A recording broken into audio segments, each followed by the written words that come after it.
Juga sudah hadir narasumber kami hari ini ada Bapak Gary Sujatman, pengurus Jaringan Penerbangan Indonesia yang akan mohon apa ya kita juga mohon mengenai penjelasan sebenarnya apa sih yang kerap kali membuat akhirnya kecelakaan pesawat ini terjadi. Kan banyak orang yang mengatakan cuaca menjadi salah satu faktor pendukung. Setuju nggak kalau Mas Gary sendiri mengenai cuaca ini kerap sekali dijadikan sebagai faktor utama?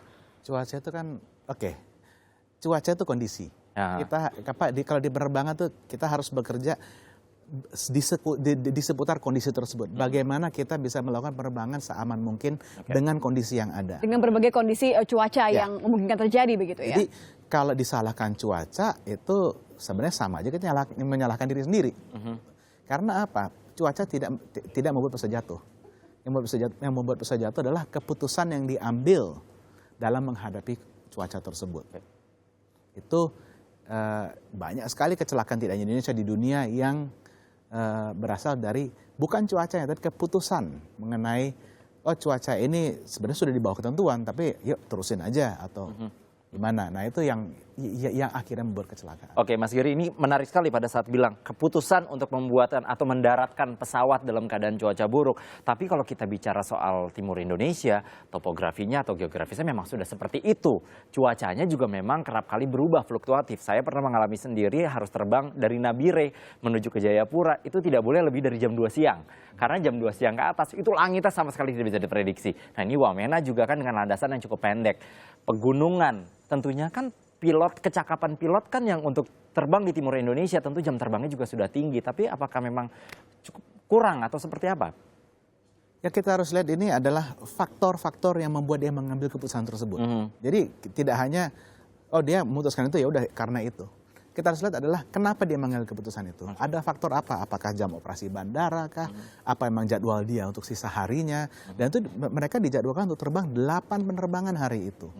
Jadi di mana kalau mungkin mengejar waktu? Saya belum hitung ya, tapi kalau memang mereka memutuskan untuk balik, kemungkinan misi yang di 8 penerbangan hari itu mungkin tidak akan bisa terselesaikan. Nah itu akan mungkin mereka berpikir itu akan mengakibatkan masalah yang harus jadi ditundalah pulangnya atau harinya nambah dan lain-lain. Nah itu mungkin menjadi faktor kenapa mereka memutuskan untuk meneruskan pendaratan.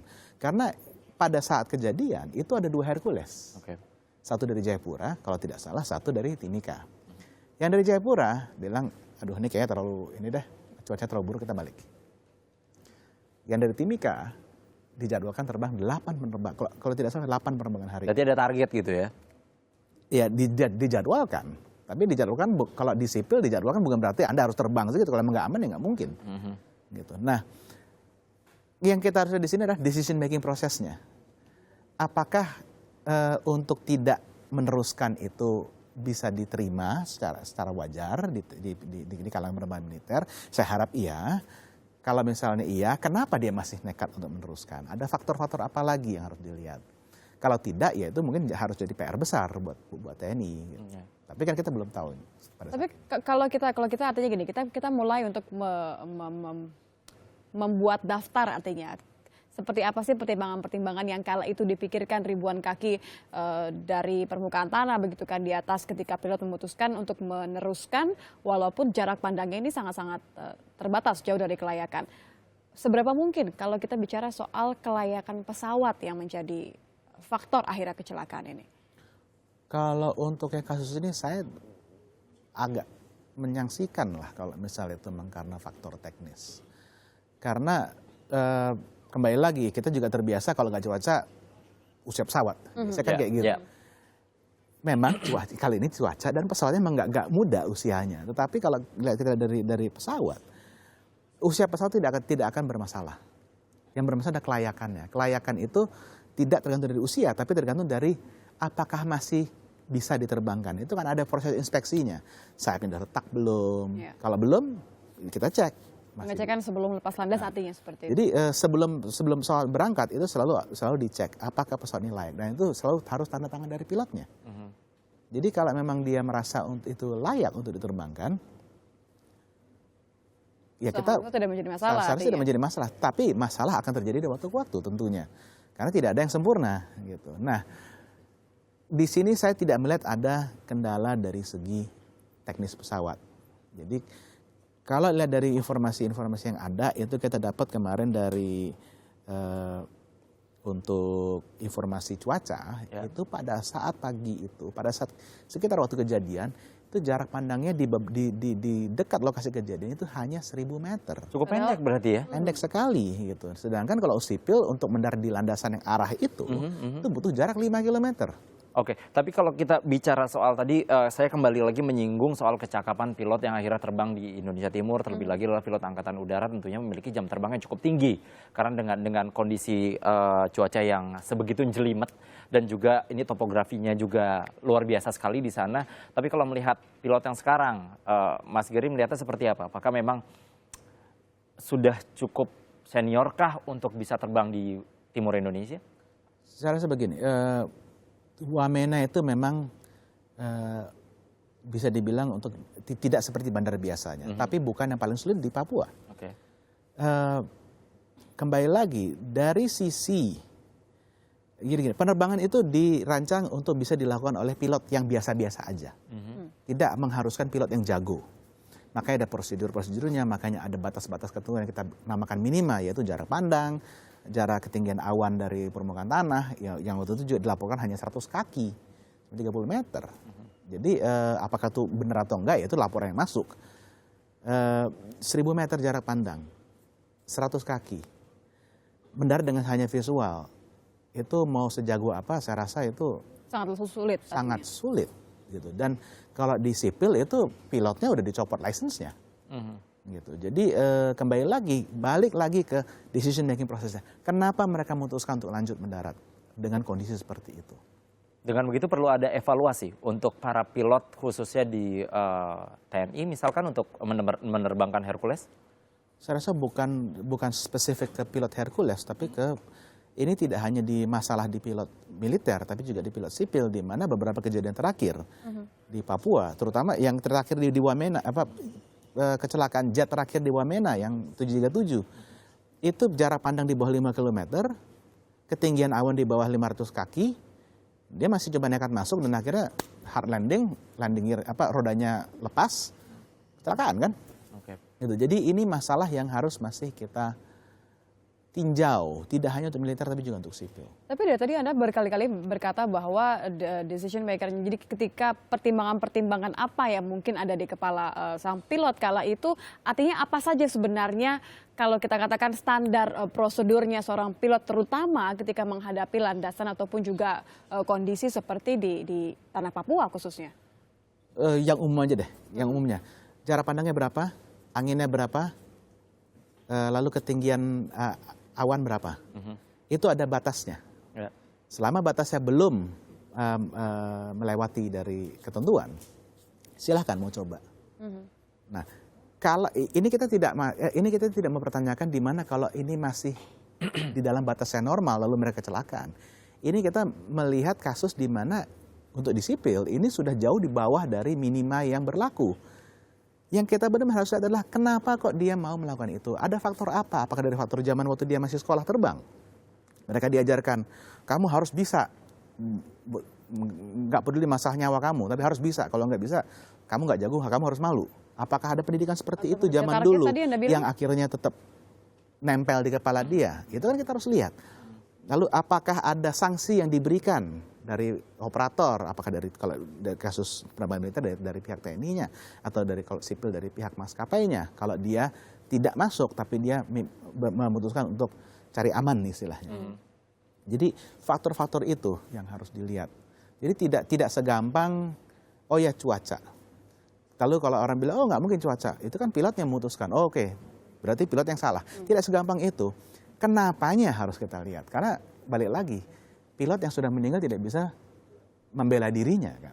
Jadi Anda merasa juga bahwa kemungkinan lainnya adalah apakah ada kejanggalan dalam penugasan. Tadi kita lihat bahwa targetnya ada 8 penerbangan, kemudian juga terkesan seperti mengejar target tadi. Ya, 8 penerbangan saya rasa itu bisa dilakukan kalau cuacanya bagus. Oke. Tapi kalau cuaca tidak bagus bagaimana? Kan berarti kan 8 penerbangan itu tidak bisa terpenuhi.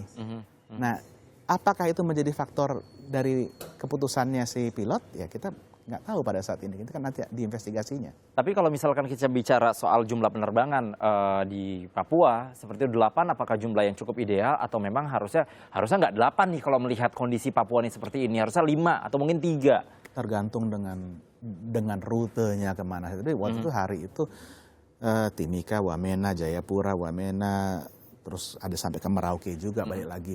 Jadi saya lihat itu mungkin agak maksa sedikit, tapi mungkin dari hitungan bisa kalau kondisinya ideal. Nah dari hitungan bisa, tapi kalau menurut Mas Gary sendiri harusnya idealnya berapa kalau misalnya untuk di tanah Papua sendiri? Idealnya penerbangannya? Dengan kita mempertimbangkan cuaca, kondisi geografis. Sebenarnya begini, selama itu bisa dilakukan, kalau tidak bisa terpenuhi, lalu apa? Apakah itu tidak bermasalah? Kalau itu tidak bermasalah, nggak apa-apa mau menjadwalkan 8. Berarti tidak ada jumlah ideal ya untuk penerbangan? Tidak ada jumlah yang ideal. Karena ada juga pertanyaan-pertanyaan mengenai misinya, penugasannya adalah latihan. Tapi ketika dicek ini membawa 12 ton logistik. Artinya mungkin nggak sih kita berpikir bahwa Pada saat latihan tapi bawa logistik juga yang sesungguhnya tidak berhubungan dengan latihan? Nah ini jujur kita juga bingung lihat ini. Oke. Karena kalau di sipil ini terjadi, itu udah copot izin operasi maskapainya. Nah, terlalu banyak artinya beberapa faktor yang membuat jadi membingungkan. ya, jadi gini, kalau yang saya tahu penerbangan latihan navigation exercise itu yang difokuskan adalah dia bernavigasi dari titik A ke titik B. Ya. Waktu 8 kali nggak masalah. Ya. Tetapi itu latihan itu tidak didesain untuk sambil mengangkut bahan logistik operasional. Dengan jumlah yang cukup banyak. Dalam jumlah yang cukup banyak. Mungkin kalau sedikit masih bisa dimaklumi. Nah, sekarang pertanyaannya adalah, kok ini bisa terjadi? Apakah ini hal yang sering terjadi? Apakah ini hal terisolir? Tapi kalau ini kan kita sudah masuk akhir tahun. Ya. Pola operasional TNI kan ada yang namanya jatah jam untuk kebutuhan. Mungkin jadwal jam untuk kebutuhan operasional sudah habis, masih ada sisa dari jatah jam penerbangan latihan, lalu itu yang dipakai. Oke. Dibolehkan kah? Nah, itu saya nggak tahu. Okay. Permasalahan adalah ini kan jadi rancu. Ini yang saya tadi bilang, ini yang bikin kita bingung. Kok bisa? Berarti sebenarnya tidak ada aturan yang mengikat ya untuk hal seperti itu. Kalau untuk di kemiliteran. Kalau untuk penerbangan militer saya nggak tahu persisnya gimana. Karena saya kan banyaknya untuk. Oke, kita bungkus perbincangan kita hari ini. Kita sudah tahu pada akhirnya adalah kecelakaan ini sudah terjadi di timur Indonesia. Memang kondisi geografisnya seperti itu, cuacanya juga. Apakah memang harus ada evaluasi seperti mungkin adalah teknologi terbaru yang harus dibenamkan ke setiap maskapai penerbangan yang terbang ke timur Indonesia. Misalnya adalah infrared yang bisa melihat kondisi bawah seperti apa sehingga aman untuk mendarat. Untuk di penerbangan sipil, pemerintah akan mengadakan penambahan metode surveillance. Oke. Itu langkah awalnya. Nanti akan ditambah lagi dengan untuk bagaimana bisa terbang secara instrumen, tapi yang memungkinkan untuk pesawat kecil juga, karena di sana kan mayoritas pesawat kecil. Ya. Itu dulu. Nanti itu kan dilihat efektivitasnya bagaimana. Kita lihat kasus contoh seperti di Alaska. Dulu 1 kecelakaan per 2 minggu, 1 fatalitas setiap 2 minggu. Itu bisa dengan metode yang tadi, penambahan surveillance dan juga penambahan alat di pesawat yang memungkinkan terbang instrumen, tapi untuk pesawat kecil. Itu dilakukan dan itu turun 90%. Oh wow. Jadi itu dianggap berhasil dan Indonesia sudah menyetujui technical assistance dari FAA untuk studi program ini untuk diterapkan di Papua.